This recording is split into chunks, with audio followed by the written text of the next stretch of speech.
Hi guys, энэ удаагийнхаа бичлэгээр Токио хотод хийж болох сонирхолтой үзүр үйлчлэгээнүүдийг онцлохоор шийдсэн байна. За энэ бичлэг маань бол part 1, part 2 гэж та бүхэнд бол хүрнэ. За ингээд бичлэг рүү орохын өмнө лайк болон subscribe дарцгаагаарай. За ингээд бичлэг орцгоё. За Токиод очсон хүмүүс бол хийж үдэж харах нь бол маш их байдаг. Идэж хоолж ус их байдаг.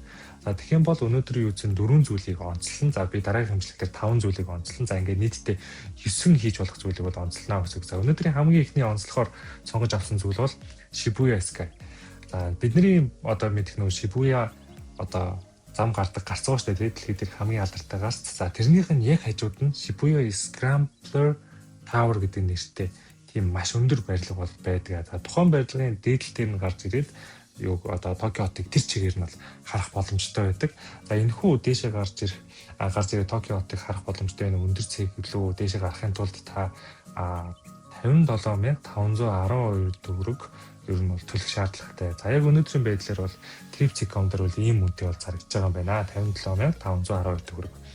За үүнээс гадна сүүлийн үед одоо яг та тэр нэг TV Tower эсвэл бас юм өөр одоо Токио дээрээс нарах боломжтой барилгууд бол байдаг. За гэхдээ энэ Shibuya Sky юугаар онцгой юм бэ гэх юм бол за хамгийн үеийн сүүлийн үед баригдсан нэлээд тийм өндөр бол одоо бүтээн байгуулалттай том барилга байгаа. За түүнээс гадна одоо улс болгонд нэг юм өндөр цэвэр өгдөө шүү дээ. Монгол тэгэхэд одоо жишээ нь манай заазуурын барилга байна тий. Blue Sky-ийн дээрээс бас очоод ингээд Улаанбаатар дээрээс нь харах бол боломжтой байдаг. За Нью-Йоркийн гэх юм бол юун дээрээс хардаг. Empire State Building-аас хардаг. За мэдээж өөр барилгууд байгаа. Гэхдээ хамгийн алдартай нь Empire State Building. За түүнээс гадна Солонгост бол Lotte Tower гэж байдаг. За тэр бол дэлхийд 5 дуурай бүр бас маш өндөр барилга байгаа. За гэхдээ эдгээр бүгдээрээ дотроос нь хардаг тий. Бидний битүү орчин дотроос хардаг гэсэн үг. Дээрээ таацтай, дөрвөн талтай хамтай. За тэгээд маш том цонхоор ер нь бол бид нар бол хотыг бол толддгоо. За Shibuya энэ Scrambler Tower-ын үед бол шүү дээ тий. Та бүрийг хамгийн дээдлэлт нь гарч ирж байгаа тийм задгаа орчин дотор харах боломжтой байдаг. Яг ийм өндөр барилга дээр гараад ирэхээр маш их тийм та салхи мэтрэн за дээрээс нисдэг тэргүүд маш ойрхон тантай ниснэ. За тэгээ агаар амьсгална гэдэг ингээд маш олон зүйлийг бол мэдрэх боломжтой байдаг энэ барилган дээр. За бороотой өдөр бол тийшээ гаргадаг шүү. Тэрийг энэ бас мэдж очих хэрэгтэй гэсэн үг. За түүнээс гадна энийг дээр нь байж үзчихэд за доошоо буугаад бас дотроос ийм кофе унгаа ийм тухтай орчноос бол харах боломжтой болдог. За яг дээрээ гарчих юм бол нөгөө салхитай учраас одоо юу гэдэг хүмүүс хоорондоо ярихад ч юм уу жоохон ойртож байгаа гэхгүй бол нөгөө ярен сонсогдгүй ч гэдэг нэг тиймэрхүү асуудлууд бол үүсдэг. Тэгтээ бусад газартай харьцуулахад бол ийм дээрээс нь харж байгаа учраас маш гоё ийм өрөмөц мэдрэмжийг бол авах боломжтой гэж бол бодож байна. Аюулгүй байдлыг бол 100% хангасан ямар ч эрсдэлгүй дэшээ гараад одоо ингээд харах боломжтой байдаг. Хэрвээ та TikTok, Instagram дээрээс рилүүдийг харж ирсэн бол маш үзэсгэлэнтэй ялангуяа орой дээр нь харах юм бол маш гоё тийм газар байгаа шүү. За дараагийн онцлж байгаа газар маань болохоор Warner Bros-ийн одоо бүтээл болох Harry Potter-ийн одоо студи гэдэг нэг юм цогцлбор бол байдаг. За Universal Park болгон дотор мэдээж ийм цогцлбор бол байдаг. Бүр шилтгэн нь хийсэн байдаг шүү дээ. За тэгтээ энэ Warner Bros-ийн энэ студийн хийж өгсөн цогцлбор бол хамгийн сүүлийн үеийн цогцлбор байгаа. Дэлхийд ерөөсөө хоёрхан байгаа яг ийм одоо байдлаар бүтээгдсэн Harry Potter-ын цогцлбор гэвэл нэг нь бол Сингапурт байдаг гэж өмнөх бичлэгээр бол ярьжсэн санагдаж байна. За нөгөөх нь бол энэ Японд байгаа гэсэн үг. За энэ нь бол маш үзэсгэлэнтэй, маш сонирхолтой тийм газар байгаа. За өнөөдрийн байдлаар Trip.com дээр бол тасалбар нь бол 120,000 төгрөгийн үнэтэй бол байгаа юм байна. За тэгтээ энэ маань болохоор бас ваучер дагалдсан одоо тасалбар нь за зүгээр та яг дотор нь ороод зүгээр үзчихэд өөр илүү тутам хэрэггүй их юм бол та 74,553 төгрөгөөр л дотор нь орчин гэсэн. За тэгээд хэрвээ та өөр Harry Potter-ийн одоо тий фэн одоо энэ шидтгийн ертөнцид дуртай тийм хүн бол энэ газар бол таалагдана. Яагаад энийг ингэж их онцлоод байна гэх юм бол дэлхийд дээр ерөөсөө хамгийн сүүлийн үед баригдсан хоёрхан тийм цогцлбор байгаа. Нэг нь Сингапурт байгаа, нэг нь Японд байгаа. Америк тийм газар байхгүй. За тэгэхээр юу гэж хэлэх гээд байна гэх юм бол таныг заавал очиж үзээсэй гэж бодсон. Яагаад бол энэ ховорхон олдох завшаануудын нэг гэсэн үг юм шүү. За гурав дахь нь бол мэдээж Fuji сан байгаа. За Fuji сан буюу Fuji уул. За Японд очсон хүмүүс мэдээж Fuji уулыг үзэх хэрэгтэй. За тэгвэл зарим Монголоос явж байгаа одоо Японд аялах байгаа хүмүүсийг Fuji уулын дээр нь гарна гэсэн одоо канаатай ч юм уу сорилттой байд юм билээ. За Fuji уул маань бол маш өндөр байгаа. За мэдээж манай Монголд бидний одоо байн гардаг богдуул ч юм уу, тэгээ зайсан толгой одоо өөр юу гэдэг ийм цөмбө хайрхан одоо ингээд юм уулууд байна. За тэднэртэй бол Fuji уул маань бол харьцуулахааргүй маш өндөр. Дээшээ гарахын тулд дундаж одоо нас бид гүйцэн хүн тасралтгүй дээшээ алах юм бол 10 цаг алхаж дээр нь гарнаа гэсэн тооцоо байдаг. Дээрээс нь төөрөх ингээд гимтик гэд маш олон асуудлууд бол үүсдэг. Тэгэхээр яг Монголоос аяллаар явж байгаа. Ялангуяа гэр бүлээр хүүхдүүдтэйгээ явж байгаа хүмүүст хандаж хэлэхэд Fuji уулын дээшээ гарна гэж юусаа бодож очих ёсгүй гэсэн. Ямар төлөвлөгөөтэй очих юм бэ гэх юм бол Fuji уул угаасаа маш том учраас эргэн тойронд нь та ингээд нэг бараг л 20-30 км дотор нь угаасаа байж та зургаад харуулчихсан заяа Fuji уултай хамт. За яг доор нь очих юм бол угаасаа танд юу ч харагдахгүй. Амар том уул л байна гэсэн үг. Бараг оройн ч харагдахгүй танд. Тэгэхээр Fuji уулыг тойроо тайрны юм үзэж болдог маш олон зохицолборууд байдаг. Мөсөн агуу гэж байдаг. Сарсан багуухаатай тийм хонгил бас тийм агуу гэж бас байдаг. За түүнээс гадна том нуурнууд маш гоё юм байгалийн зохицолборт газрууд, за түүнээс гадна сүм хийд гэх тийм газрууд байдаг. Тэднийг нь бол үзэх хэрэгтэй гэсэн. Тэдний нэг үзэх зорилгоор очоод тэднийгээ үзэн, за түүнээс гадна Fuji уулын зургийг өөртөө авахын тулд ийм тодорхой юм гоё спотууд байдаг. За тэднэр дээр нь очоод харуулах хэрэгтэй. За маш өглөө эрт очих хэрэгтэй. Энэ бол бүтэн өдрийн ажил болдог байгаа шүү. Та хэрвээ тэндээ буудал захиалж өгвөл бол маш эрт очоод юмнуудаа үзчихэд тэгээ буцаад оройн яваад ирэх хэрэгтэй. За очих арга гэх юм бол 3 төрлийн арга байгаа. Машин түрээстэй тавьж болно. Автобусаар суугаад явж болно. За сүүлийнх нь бол галт тэргээр очдог. За хамгийн урдаа арга нь бол миний бодлоор галт тэрэг гэж бодож байна. За гэхдээ би бол өөрөө бол автобусаар явж исэн. Яг бол галт тэрэг нь нэлийн үнэтэй байсан санагддаг. За машин түрээслээ явах юм бол бүр тэрнээс үнэтэй болчихно. Тэгэхээр автобусаар явсан дээр явахаа гэж бодож байна. Та маш өглөө эртээ очих хэрэгтэй. Хамгийн ихний автобус 6 цаг 40 минутаас хөдөлгдөг санагдаж байна. За тэгээд автобусны талаар ярилцсан. Энэ хэрхэн автобусны тикет захиалах уу яах вэ гэдэг одоо тэгээд ярьдаг чи. За автобусны тикетийг бол Highway Bus.com гэдэг одоо юу гэж хэлдэг одоо Японы одоо орон нутгийн автобус гэсэн үг шүү дээ тий.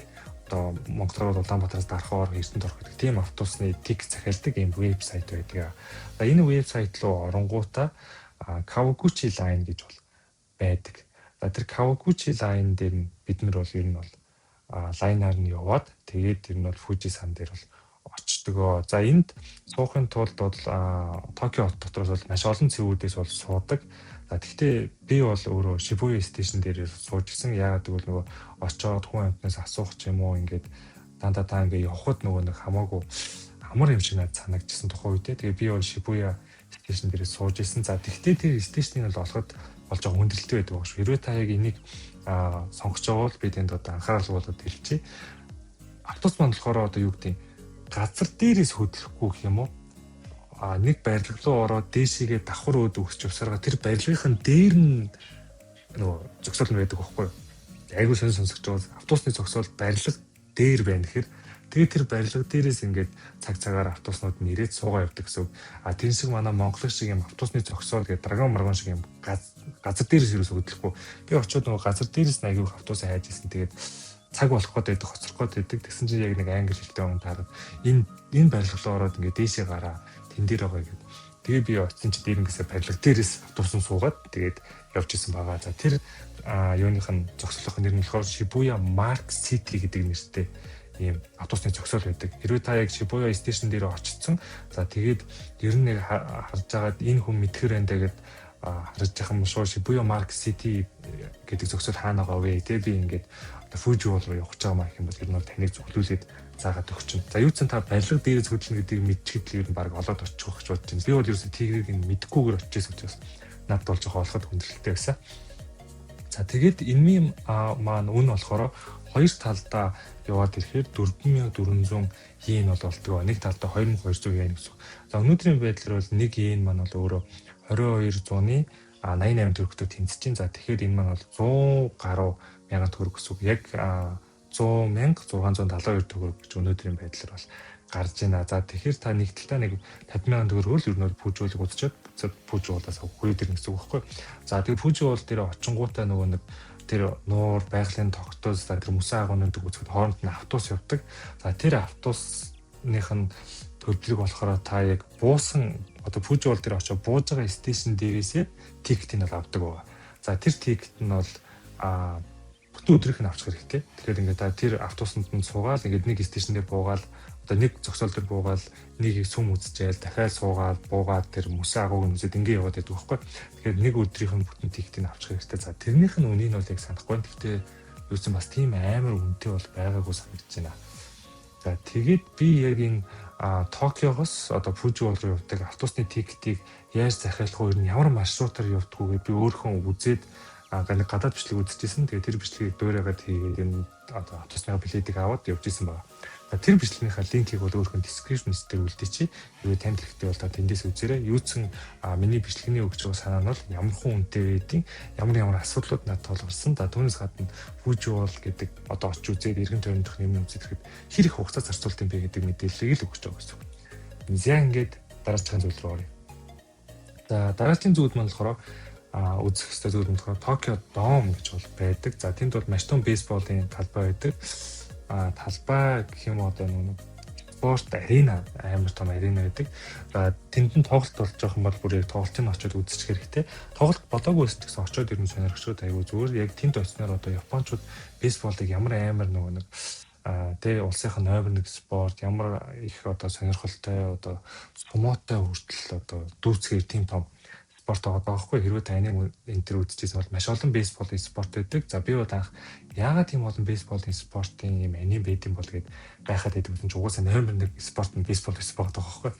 Тэгээ энэ нь юунаас үүдэлтэй байсан бэ гэсэн чинь Америкууд ирээд нэгцэх хугацаанд колончлсон гэх юм уу те тэр хооронд бол бейсбол ингэж цусанд нь чингэтрээ Япон хүмүүсийн спорт болж хөрсөн байна. Түүнээс гадна энэ Dome гэдэг энэ аренагийнх нь хажууд нь амар том галзуу болгон байдаг.